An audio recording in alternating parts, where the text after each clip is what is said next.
ফুচকা কিন্তু সব মেয়েদেরই পছন্দের একটা খাবার। লখনৌর ফুচকা নিয়ে আমার মনে একটা কৌতূহল ছিল, তাই চলে এসেছি জামাইবাবুকে নিয়ে ফুচকার দোকানে। লখনৌর ফুচকা আর কলকাতার ফুচকার মধ্যে পার্থক্য কী? লখনৌর ফুচকা 6 রকমের জল দিয়ে খাওয়া হয়, সাথে মটর সেদ্ধ। আর কলকাতার ফুচকা টক জল আর আলু দিয়েই আমরা খেয়ে থাকি। তাই এর স্বাদ বুঝতেই আমরা চলে এসেছি ফুচকার দোকানে। তাই জামাইবাবু বলে দিল যে প্যাক করে নিতে, বাড়িতে সবার সাথে আনন্দ করে ফুচকা খাবো, যাতে কোনো ভুল না হয়ে যায় টক জল দিতে। জামাইবাবু বারবার করে বলে দিচ্ছিল ফুচকাওয়ালাকে। তো চলো বাড়িতে যাওয়া যাক। আর তোমরা তো দেখতে পাচ্ছ 6 রকমের বাটিতে 6 রকমের জল। তো এক একটা জলের কিন্তু এক এক রকম টেস্ট, অন্য রকমই টেস্ট খেতে। সাধারণত আমরা তো এরকম টেস্ট পাই না, আমাদের কাছে বেশ ভালো লাগছে।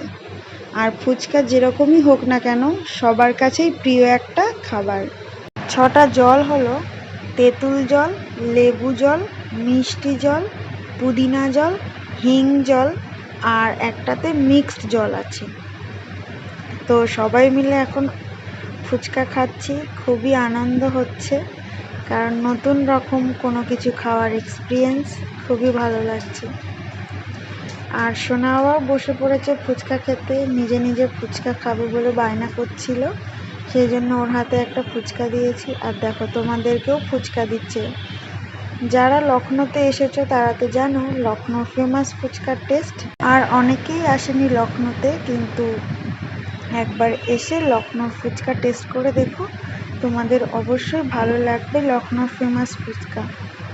তো তারপরে দিদি আমাকে মটর সেদ্ধ দিয়ে ফুচকা দিচ্ছে, কারণ সবাই মিলে খাচ্ছে, খেতে খেতে দিদিও আমাকে একটা ফুচকা দিচ্ছে।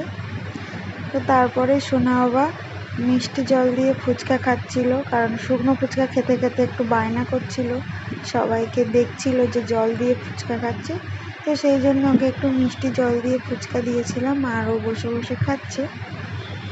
তো আজকের ভিডিওটা তোমাদেরকে কতটা আনন্দ দিয়েছে অবশ্যই কমেন্ট করে বলো। তো আজকের মতো ভিডিওটা এই পর্যন্ত রাখছি। সবাই ভালো থেকো, সুস্থ থেকো, সকলকে টাটা।